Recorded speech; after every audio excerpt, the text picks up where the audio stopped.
Olá pessoal, sejam bem-vindos ao Criativamente. Meu nome é Pedro Guerra, eu sou diretor da Casa do Sol e a gente está começando esse novo canal aqui para falar sobre criatividade, sobre arte, sobre criação de filhos, né? E principalmente como todo esse processo artístico impacta no desenvolvimento dos nossos filhos, né? E podem fazer com que eles tenham um desenvolvimento muito mais feliz, muito mais saudável.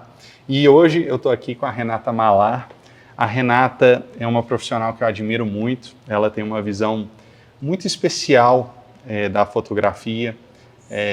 Ver o trabalho dela me evoca uma nostalgia gostosa, uma lembrança de tudo aquilo que eu não vivi, né, e que eu quero para a minha vida. E eu estou aqui para falar sobre criatividade. Eu vou começar fazendo essa pergunta, né? O que é criatividade para você? Primeiramente, uma honra ser convidada para esse episódio aqui, falar desse assunto que eu acho que eu vivo, que eu admiro demais, essa questão da criatividade na infância e tudo mais. Então, obrigada pelo convite. E criatividade, para mim, é um assunto assim extenso da gente falar o que pode ser, mas pensando racionalmente, uma pessoa criativa é uma pessoa que busca respostas daquilo que ela está vivendo, do meio. Então, é a pessoa que tem a capacidade de pegar aquilo que do meio dela, interpretar em busca de uma resposta. Então, eu acho que assim, para você buscar uma criatividade, você tem que, de certa forma, se afastar daquilo que você está vivendo e pensar no seu objetivo, onde você quer chegar e as ferramentas que você tem para aquilo. Então, é como se fosse um leque de interpretação, que, na verdade, eu acredito que seja uma soma de busca de respostas com aquilo que você viveu. Assim, eu acho que é um pouco de racional com sentimento, assim, a sua sensibilidade, que eu acho uma coisa muito única. Assim, a sua sensibilidade é única, não compara com ninguém, que fala muito do que você viveu, que você sentiu, o que te fez bem na sua infância, o que não te fez bem, seus contatos, sua relação familiar, sua relação social. Eu acho que toda a sua bagagem assim, de vida te traz a sua sensibilidade, que é única, e essa sensibilidade somada à sua capacidade de interpretação do meio torna a busca das respostas. Eu não sei se eu fui muito confusa nisso. Não, eu entendi. O que eu entendo da sua resposta é a criatividade como sendo essa plasticidade cerebral que a gente tem de conseguir ver sobre outras perspectivas, né? Exatamente. E às vezes quando você fala de olhar mais de fora, né? Às vezes a gente está tão dentro que a gente não consegue ver o todo, né? Aí quando você vai de fora, você vê a coisa de várias possibilidades, né? Exatamente. Eu acho que uma pessoa criativa, ela tem uma certa facilidade de rodar, igual você falou, assim, igual uma escultura, assim, que você consegue ver um 3D, alguma coisa que você consegue ver. A pessoa criativa, ela tem que tirar esse zoom para analisar a situação de todos os ângulos e buscar a resposta, assim, que você ser criativo, você tem que buscar algo que não existe a resposta ainda, não existe a solução ainda, então você tem que buscar e usar ferramentas para isso. E eu acredito que uma das principais ferramentas, além da sensibilidade, toda aquela bagagem do que a gente é o racional, assim, é ser criativo no sentido pensar, é parar, pensar. Tem gente que necessita do silêncio, tem gente que necessita da música, que já é uma arte ali que te estimula de certa forma. Então, é uma forma de você conseguir parar e pensar, fazer uma interpretação daquilo e buscar a resposta. Eu concordo com você. Eu acho que a criatividade está muito relacionada à inteligência. Existe uma correlação muito forte. Às vezes a gente pensa a criatividade como um processo totalmente aleatório, mas não é. Existe, acho que, muita intenção em um trabalho artístico, né? Então, é aleatório, às vezes, para quem não acompanha todo o fluxo criativo do artista, né? Que ele não consegue ver que aquilo lá não poderia ser de outra forma, né? Que atrás daquele abstrato, na verdade, é um caminho muito bem orquestrado e simplesmente genial, né? Às vezes as pessoas não... Né? É exatamente isso. Renata, ó, a gente tem uma dinâmica diferente aqui, que a gente fala, mas faz, né? É assim que eu gosto. E hoje a gente tem um desafio aqui para você, muito mais para mim, né? Porque você tem muito mais facilidade já aqui, de fazer uma escultura, né, tradicional, na massinha mesmo. E eu acho que vai ser interessante essa dinâmica, porque a gente vai estar com o Thiago, que é uma das pessoas mais capacitadas em Belo Horizonte para fazer escultura tradicional. Vai ter você, que já estudou pintura, então dá uma bagagem muito grande. E nós vamos ter eu, que nunca fiz nada, mas que faço escultura no computador. Então eu tenho uma noção tridimensional e tal. Então já vamos ver como é que o resultado final disso. Adorei, vamos! Oi, meu nome é Thiago e a gente vai hoje fazer um estudo básico de rosto, né? É o primeiro contato deles com a escultura. A gente vai usar aqui uma massa, que é uma plastilina. Ela é uma massa para esboços rápidos, tá? Ela é uma massa mais molinha, mais fácil de trabalhar. E aí a gente vai fazer o seguinte, a gente vai partir dessa forma básica do rosto, porque a escultura é um processo feito de dentro para fora. Então a gente vai começar do básico, a gente vai acrescentando detalhes e dando forma nesse rosto, e a gente vai ver aqui, descobrir junto até onde eles conseguem chegar nesse processo aí de detalhar esse rosto. Agora faz o próximo etapa aí para já começa já pode trabalho. Começar. Então, tá. Bom, vocês estão aí com a forma básica do rosto, né? Uhum. Eu adiantei esse processo, porque ele é um processo só de acrescentar massa até a gente chegar num oval aí da cabeça. E aí a gente vai começar a dar forma para isso aí agora. Uhum. A gente tem uma... Cadê minha referência? Esse negócio embora. A gente sempre vai trabalhar com referência, tá? E aí vocês já tem a forma básica do rosto, né? Um oval, e a gente vai começar a tirar e adicionar material e começar a dar forma a esse rosto. A primeira coisa que eu preciso que vocês fazem é achar aí o centro desse rosto e marcar para ele para mim com uma ferramenta. Pode ser uma espátula, qualquer ferramenta. Só preciso que vocês achem o centro dele. Eu vou nesse aqui, ó. E façam uma linha. Essa linha a gente vai tentar manter ela visível por todo o processo, porque é a partir dela que a gente vai ficar conferindo a simetria aí do nosso rosto.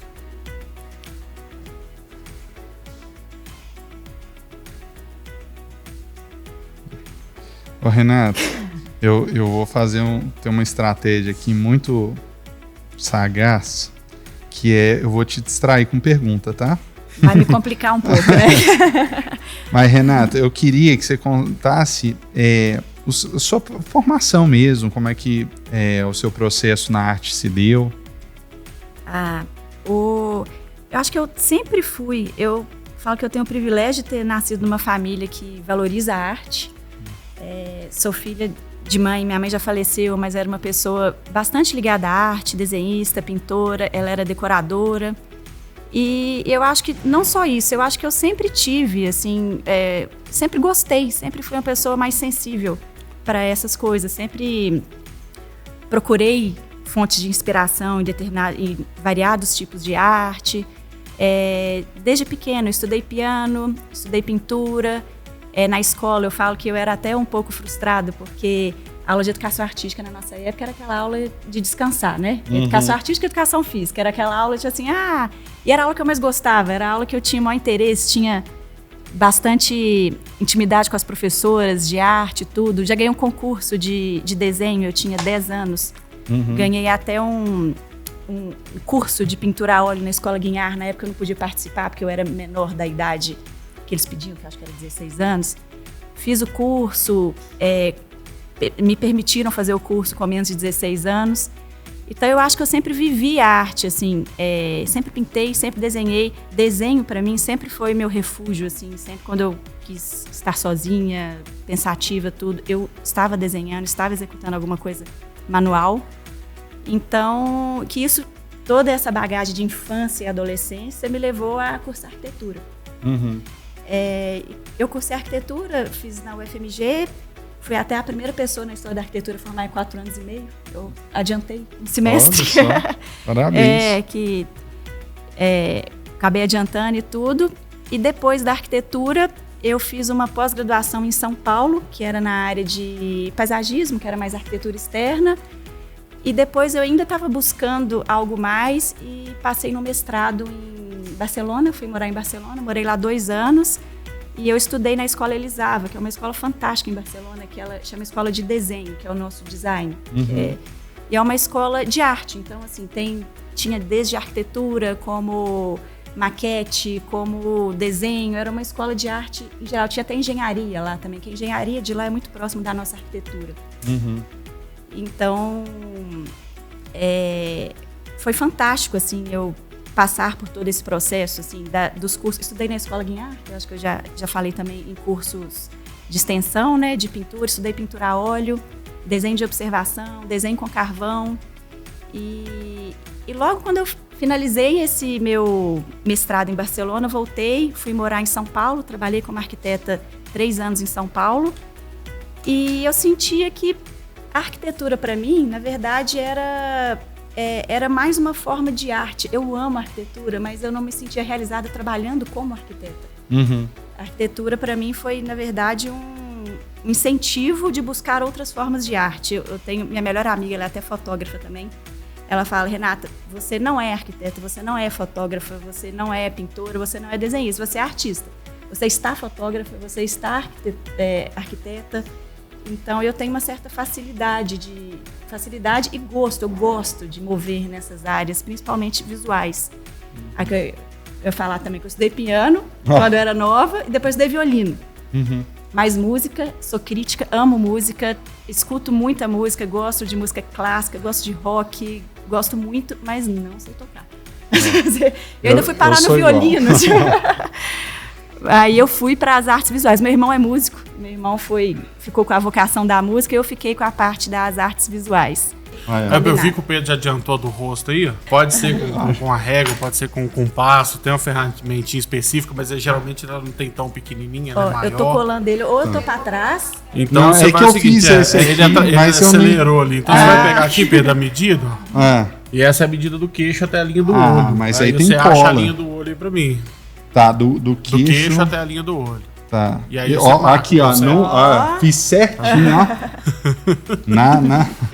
Não que isso não possa ser alterado, entendeu? Se lá na frente você perceber que tá um pouco mais alto, um pouco mais baixo, você pode descer mais o queixo, subir mais a testa, dá pra gente ir. São 2/3? São. E aí o que acontece? Vamos lá.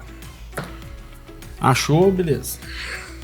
Riscou a linha do olho, então a gente vai fazer o vão dos olhos, tá? Você pode fazer com o dedo, se vocês preferirem, só tirar o material. Ele não precisa ficar exato agora, ou vocês podem tirar com a ferramentinha para cavar. O que é mais fácil? A ferramenta de laço, você vai pegar e vai fazer só assim, ó. Tá. É essa aqui, e criar esse vão do olho. Tá. Ô, Renata, aqui é fazendo e falando, né? Pode ser fazendo maior. E falando e colando. Pode ser bem mais largo. Eu vou usar uma ferramenta mais larga.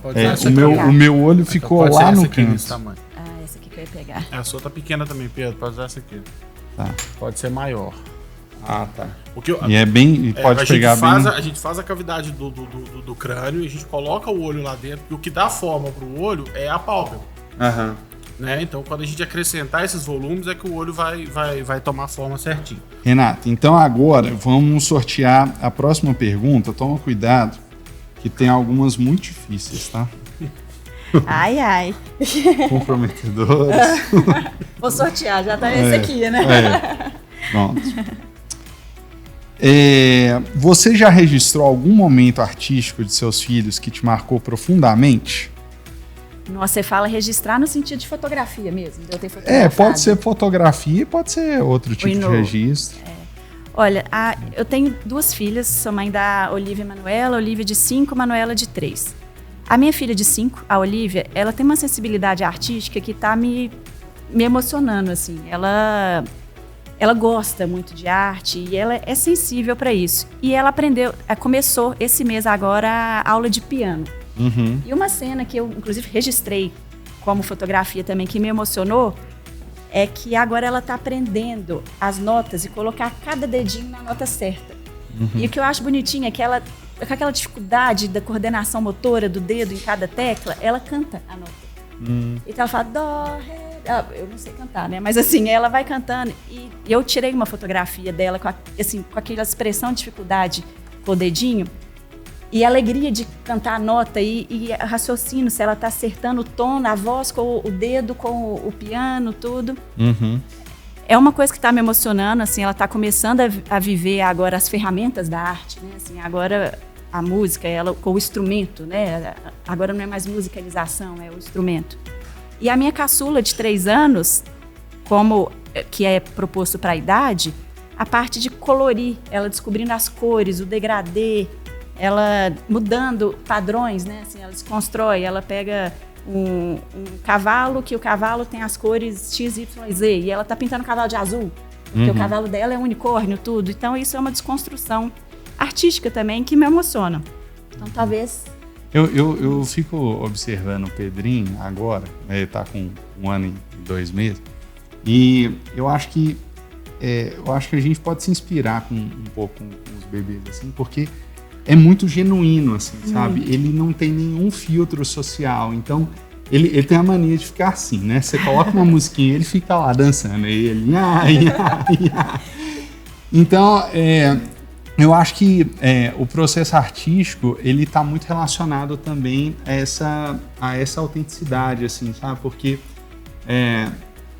tem muita coisa que você não consegue só racionalizando, né? É um processo tão complexo, né, que você consegue fazendo, assim, sabe? É uma coisa muito mais natural, muito intuitiva para o ser humano fazer. A gente aprendeu a racionalizar, né? O método científico foi inventado no século XVIII, né? Então, ou seja, essa questão da gente criar procedimento, processos rígidos, né? Tem a validade, só que a gente consegue chegar muito mais rápido por analogia, né? E nesse fluxo natural. Então, eu de vez em quando, eu fico lá com o Pedrinho só tentando fazer as coisas igual ele fica É uma forma de você se expressar, né? E eu acho isso que você falou muito interessante, que eu acho que o nosso meio social que a gente vive, que a gente aprende a viver, é muito protocolado. A gente é muito formal. Acho que existe o protocolo de convivência social, que tudo bem, são regras que você tem que cumprir. A gente vive no meio social, você tem que respeitar regras de trânsito, você tem que respeitar regras, tem que ser educado. Mas levando para a arte, eu acho que o número de protocolos e formalidades acaba fechando um pouco, assim, dificultando um pouco essa parte de criação. Eu vi um texto outro dia que, gente, é mais ou menos isso. É uma criança, na verdade, uma adolescente, que sempre escreveu com muita facilidade, assim, uma gênia. E quando chegou na faculdade, tinha que colocar tudo nas normas da BNT. E ela travou. Ela falou, gente, o meu fluxo de texto, a minha estrutura de texto, não entra numa norma. Fabi, pega um negócio. Grudou da Não, mas eu interrompi você. Não. Eu acho que protocolo, sabe? Assim, quando vem muito, assim, o certo é fazer isso, a regra é você fazer isso, você tem que passar por isso te limita um pouco. Assim. Eu concordo total. E assim, eu tive a experiência de ter minha primeira filha aqui 1 ano e 4 meses. E depois ela partiu. Ela veio e me ensinou tudo que ela tinha que me ensinar e voltou para o céu. E é impressionante como é que depois da partida dela, eu passei a ter uma outra percepção da vida, né? Então essa coisa que você fala de normas sociais e tal, eu percebi que eu não precisava tanto disso, entendeu? Eu tinha muito mais espaço para eu fazer o que eu queria fazer, porque... foi um momento da vida tão traumático que a gente passa a revisitar, falar assim, acordar e falar, tá, eu tô vivo aqui, mas o que eu quero fazer? Um propósito, né? Assim, E aí eu comecei a encarar a vida dessa forma, assim, sabe? Então, assim, muito das formalidades que eu enfrentava, ou de coisas que eu não queria fazer, eu passei a revisitar tudo. O que eu quero fazer, o que é absolutamente necessário, né?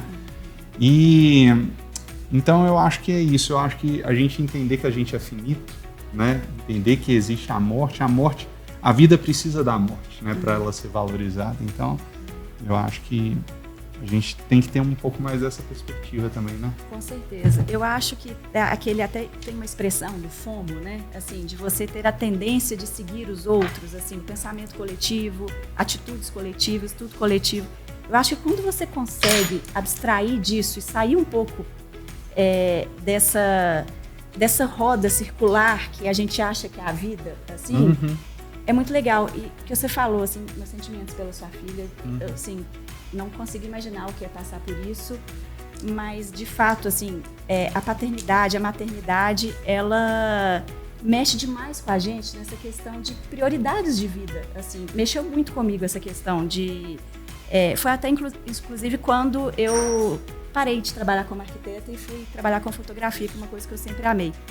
Eu comecei a valorizar meu tempo, assim, para eu não estar com as minhas filhas, para eu não estar educando minhas filhas, para eu não estar em casa com elas, observando, educando tudo, eu tinha que estar fazendo uma coisa muito que importante. Valeria meu tempo. Eu não estou falando só financeiro, estou falando de alguma coisa de significado. Assim, então eu acho que a paternidade e a maternidade, ela mexe muito com essas emoções nossas e aflora muito essa parte sensível, artística. A responsabilidade, gente, uma frase que mexeu muito comigo quando eu me tornei mãe, não o fato de eu ter filho, nossa, agora eu tenho filho, é o fato de eu ser mãe de alguém agora. Eu fico pensando o que minha mãe representou para mim na minha vida, assim, o papel grandioso que ela teve. E agora eu sou esse papel para duas pessoas? Olha a responsabilidade disso. É muito. De uma pessoinha que ama, que pega, igual o Pedrinho me pega e leva pra banheiro tomar banho com ele toda noite. Ela é crua, indefesa, assim, sabe? Você está apresentando o mundo. Assim, como você vai apresentar isso para ela? Olha a responsabilidade disso, assim.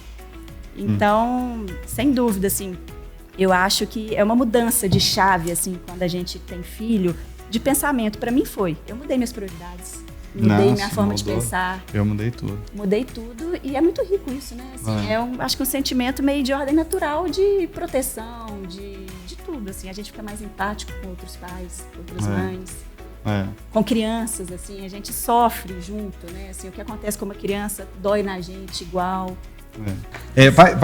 Qualquer coisa, pega e tipo assim, pega o meu e faz só pra gente. Aí, querendo fugir. Não, calma. Pega o meu e faz. Vai dar um salto. Aqui, Renata. Aí, mais ou menos, vamos fazer agora a sobrancelha, só pra gente ter um ponto de referência pro resto. Tá? Então, marcou o centro aí, uma não junta na outra, né? Vocês vão botar um volume de massa e vocês vão puxar ele pra fora. Vão fazer o tubinho de massa, vão posicionar aí em cima, porque é esse tubinho de massa que vai dar forma pro olho de vocês. Vocês não tinham que preocupar no tamanho certinho do vão, tá? Tá. Deixa eu fazer o meu do zero aqui, peraí. Faz o seu do zero. Enquanto isso, agora eu vou sortear a pergunta. Vou pegar a pior de todas. Eu tenho um vão aqui, ó. Então o que eu vou fazer é posicionar ele aqui e eu vou dar esse formato e ele é meio caído, assim. Vamos lá. Você sempre se achou criativa? Sempre gostou de algo ligado à arte e à criatividade? Você já respondeu, né? Eu acho que já respondi, eu acho que sim. Acho que eu sempre fui um pouco fora da caixinha, assim, nunca fui de seguir tendência. Sempre gostei de ser crítica, eu sou muito crítica, eu sou muito racional. Então, para eu conseguir pensar algo, eu tenho que sair do grupo, assim. Então, sim, eu acho que eu sempre fui e tive ferramentas para isso. Eu acho que estudei arte desde nova, executei arte desde nova. Sim, me formei em arquitetura, que é arte técnica, né? Vamos para a próxima pergunta. Qual dica você daria para os pais que queiram estimular a criatividade em casa, no dia a dia, sem precisar de muito tempo? Nossa, eu acho que estimular a criatividade é dar liberdade para o seu filho de expressão, de pensamento. Eu acho que uma coisa que eu faço muito com as minhas filhas, assim, é estimular o senso crítico delas, assim. Ela comenta alguma coisa na rua, fala, olha, mamãe, sei lá, tem uma janela com umas roupas penduradas. Por que você acha que penduraram a roupa ali? Será que o varal tá cheio? Será que tudo? Eu tento estimular um pouco uma linha de raciocínio, uma curiosidade, assim, na idade delas, né, que são tão novas. Que eu acho que isso é uma forma que você pode fazer, você não tem que separar um tempo para fazer isso. Isso é uma coisa que você faz na educação ali do dia a dia, né? E, claro, você podendo fornecer ferramentas para ela se expressar, seja em forma de pintura, música, dar uma liberdade, assim. Eu sou bem adepta à liberdade de pensar e ter senso crítico, assim. Eu acho que as coisas estão muito ligadas. Matricular o filho aqui no Estúdio Criativo é uma ferramenta É uma boa, ferramenta né? maravilhosa, Botar a melhor fazer impossível. aula com o Thiago.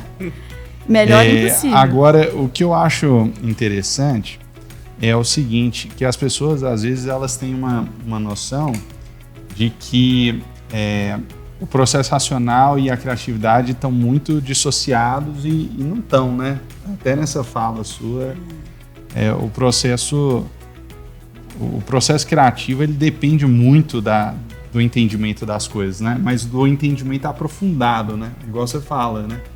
Entender profundamente por que uma coisa funciona daquela forma. Você só consegue mudar alguma coisa quando você vai lá no fundo e entende como é que ela funciona. Você escuta uma música, uma banda que você gosta, você escuta uma música, você vê um quadro, uma obra de arte, aquilo é a ponta do iceberg, aquilo é o resultado de todo um processo artístico. Uhum. E esse processo artístico envolveu muito raciocínio, muita crítica, muita visão do mundo. É igual a Mona Lisa, né? Pô, por que a Mona Lisa vale tanto? Porque ela não é uma pintura, ela é um testemunho de um grande gênio que conseguiu descobrir questões científicas brilhantes, muito à frente do tempo dele, através da analogia, através do olhar artístico, né? Então, é mais ou menos isso, Exatamente, né? Com certeza. Aquilo ali é a obra final. Mas o processo, muitas vezes, são de anos e anos e anos, assim, de descoberta, de autoconhecimento, de tudo. É um processo, a arte é um processo artístico, é um processo longo, né? Renata, para você, é muito comum gente criativa ser arquiteta, né? Por que você acha que a arquitetura ela envolve tanta criatividade? Olha, eu acho que, na verdade, pensando na sociedade como um todo, tem um caminho contrário. Eu acho que criativos, artistas, vão para a arquitetura por ser uma universidade de títulos. Então, assim, eu acho que é mais fácil justificar, assim, é mais fácil você ter um diploma de arquitetura do que você simplesmente ser um artista, você ir para a música, tudo. Eu acho que é mais seguro. Uhum. Então, muitos arquitetos que eu conheço, quase todos artistas, foram para a arquitetura querendo ser artista na arquitetura. E não é bem assim. A arquitetura, claro, envolve muita arte, criatividade, mas é muita técnica, muito estudo, muita matemática, engenharia. Tanto que quase todos os arquitetos que eu conheço vão para fotografia, são fotógrafos, fazem outra coisa, porque acho que a gente chega na arquitetura achando que é uma arte mais abstrata e não é. É uma arte técnica, é uma arte bem técnica. E tem uma ligação muito forte assim, com todo o resto. Para mim, a arquitetura foi uma base maravilhosa, assim, até fazendo analogia com a fotografia, é muita questão de composição, muita questão de cor. Fazendo, por exemplo, eu estudei pintura a óleo. Pintura a óleo a gente faz muita questão de contraste, começar com a base e fazendo camadas e camadas, tirando camadas. E a fotografia é muito isso. Eu lembro uma vez que eu fui em Ouro Preto com a faculdade e o meu professor falou, olha, Ouro Preto é uma cidade mágica, porque cada ângulo que você olha, tudo muda. As montanhas se desconectam, tudo, então não existe uma vista igual à outra. Eu tava lá esse final de semana. E é assim mesmo, quando você voltar lá, lindo. você repara. Se você dá um passo pro lado, 1 metro, a composição muda por completo. As montanhas andam, assim, parece que elas se deslocam. E a fotografia é muito isso. Tem uma frase que não existe uma fotografia ruim, existe um fotógrafo mal posicionado. Porque é busca de visada, é busca de profundidade, é busca de contraste de cor. É onde você vai encaixar o seu personagem fotografado com o fundo. Você vai colocar com o fundo céu ou com o fundo cidade? Qual que é o tom de pele dele? Vai dar com qual tom de pele do fundo e tudo. Então, eu acho que tudo soma, tudo se encontra, assim. Para mim, foi muito rico ter passado por todo esse processo de desenho de observação, carvão, pintura a óleo, arquitetura, desenho, para chegar numa fotografia de composição, né? E eu gosto de fotografia documental, que é aquela fotografia de observação, que eu tenho que criar a composição no momento. Não é um cenário que eu poso a pessoa, já tem a luz controlada, já tem tudo. Não. Eu tenho a responsabilidade de criar aquilo no momento. Eu busco a luz, busco o contraste, busco profundidade na hora. Sem dúvida, isso é uma base da arquitetura, da composição de arte, pintura e tudo mais. Eu concordo com você. Eu acho que a arquitetura é muito sobre entregar uma demanda específica, uma solução que a sociedade, né, precisa dela, né? E o processo artístico é muito sobre você entregar a sua visão específica, né, através de algo, né? Através do que você está fotografando ou de outra pessoa que você está fotografando. Mas, Renata, aqui eu achei, né, foi um prazer enorme conhecer você. Prazer foi todo meu. Você realmente tem uma visão artística, até o jeito que você fala, né? Eu acho que quem tem essa visão artística tem essa... Parece que fala respirando, né? Fala com calma. Eu acho que isso é um reflexo que essas pessoas têm de ir caminhando e aproveitando o caminho, né? Então, assim, que você continue com esse trabalho bonito que você faz. A gente vai trabalhar junto, né, nas fotos da Casa do Sol Collection. Quando a Fabi me apresentou você, suas fotos, eu falei, não, é isso que eu quero, é isso. Que coisa boa. Então, é um prazer e, né, a casa está aberta aqui para a gente ter outras conversas. Eu acho que a gente explorou pouco aqui do que a gente pode... Não, e eu estou encantada com esse espaço. Eu falo que, na minha época de criança, quem dera existisse um lugar assim, que isso aqui é realmente único e muito especial. Assim, já estou ansiosa para trazer meus meninos aqui. E parabéns. Primeiro, muito obrigada pelo convite. Fiquei honrada. Realmente é um assunto que mexe comigo, é um assunto que eu gosto de falar. Se deixar, a gente fica aqui o dia inteiro, né? Fica. Falando, mas estou encantada de verdade, assim, com o que você criou aqui e trouxe para BH. Parabéns. Muito obrigado. Muito obrigado. Mas não, a gente não fez nada. O meu nada. Tá aqui, ó. Não, o dela ficou muito melhor. O meu eu fui tentar consertar. Vocês querem tentar, tipo assim,